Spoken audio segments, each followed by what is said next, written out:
तो नाज़रीन, पाकिस्तान से अभी हमारे साथ एक दोस्त हैं, अफ़सोसनाक ख़बर दे रहे हैं। चलते हैं पाकिस्तान। जी, अस्सलाम वालेकुम सर।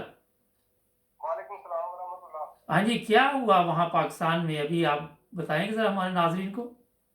हाँ जी सर, ਉਹ ਸਾਡੇ ਉੱਚਾ ਪਹਾੜਾਂ ਦੀ ਜਮਾਤ ਹੈ ਤੇ ਸਾਡੇ ਬੱਲੋ ਤੋਲਾ ਪਿੰਡ ਲਾਗੇ अच्छा। ਬੱਲੋ ਤੋਲਾ जी।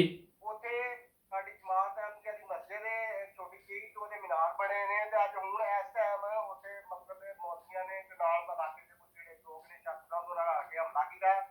ਉੱਥੇ ਕੈਮਰੇ ਕੂਮਰੇ ਉਹਦੇ ਤੋੜ ਦਿੱਤੇ ਨੇ ਤੇ ਬਾਕੀ ਵੀ ਉੱਥੇ ਸ਼ਾਮੀ ਵੀ ਉਹਨਾਂ ਜਲੂਸ ਕੱਢਿਆ ਸੀ ਆਏ ਜਾਨੀ ਰਮਜ਼ਾਨ ਹੋਣੇ ਤੋਂ ਬਾਅਦ।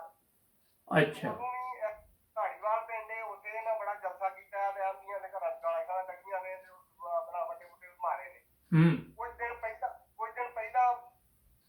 3-4 ਦਿਨ ਪਹਿਲਾਂ ਸਾਡੇ ਉਹ ਇਹਨਾਂ ਹਮਲਾ ਕੀਤਾ ਦੀ ਘਰਾਂ ਦੇ ਵੱਡੇ ਵੱਡੇ ਮਾਰੇ ਨੇ। ਉਹਨਾਂ ਨੇ ਅੱਗੋਂ ਸ਼ਾਇਦ ਆਪਣੇ ਦਿਮਾਗ 'ਚ ਮਾੜੀ ਮੋਟੀ ਫਾਇਰਿੰਗ ਕੀਤੀ ਤੇ ਉਹ 6-7 ਬੰਦਿਆਂ ਦੇ ਪਰਚਾ ਵੀ ਹੋਇਆ। ਉਹ ਇਸ ਟਾਈਮ ਮੌਜੂਦ ਨੇ ਉੱਥੇ ਆਪਣਾ ਥਾਣੇ 'ਚ। अच्छा, ਉੱਥੇ ਪੁਲਿਸ ਵੀ ਆਈ ਦੀ ਗਾँव ਜਿਹੜਾ ਤੁਸੀਂ ਦੱਸ ਰਹੇ ਜੇ? ਇਹ 2-3 ਦਿਨ ਪਹਿਲਾਂ ਦੀ ਗੱਲ ਹੈ। ਉਦੋਂ ਬੜੀ ਪੁਲਿਸ ਆਈ ਹੈ, ਕਸੂਰ ਦੀ ਕਿਲਾ ਕਾਲਰਵਾਲਾ ਦੀ ਬੰਦਿਆਂ ਦੇ ਪਰਚਾ ਹੋਇਆ। 6-7 ਬੰਦੇ ਗ੍ਰਿਫਤਾਰ ਨੇ ਸਾਡੇ ਥਾਣਾ ਸਦਰ ਕਸੂਰ। अच्छा। ਉਹ ਅੰਦਰ ਨੇ ਉਹ ਆਪਣਾ ਉਹਨਾਂ ਦੇ ਕੋਈ ਬੰਦੇ हुँ। ਉਹਨਾਂ ਨੇ ਉਦੋਂ ਆਪਣੇ ਦਿਫਾਅ ਲਈ ਉਹਨਾਂ ਦੇ ਘਰਾਂ 'ਚ ਜਦੋਂ ਜਾ ਪਏ ਨੇ ਤੇ ਉਹਨਾਂ ਨੇ ਆਪਣੇ ਅੱਗੋਂ ਦਿਫਾਅ ਲਈ ਆਪਣੀ ਹਿਫਾਜ਼ਤ ਲਈ ਕੁਝ ਕੀਤਾ ਤੇ ਉਹ ਜਿਹਦੇ ਨੂੰ ਸ਼ਾਇਦ ਕੋਈ ਗੋਲੀ ਛੋੜੀ ਵੀ ਲੱਗੀ ਹੈ ਦੂਸਰੇ ਬੰਦਿਆਂ ਨੂੰ। अच्छा। अच्छा, ਇਹ ਦੱਸੋ ਕਿ ਉੱਥੇ ਪੁਲਿਸ ਵੀ ਆਈ ਦੀ ਹੈ ਉਸ ਗਾँव ਦੇ ਵਿੱਚ?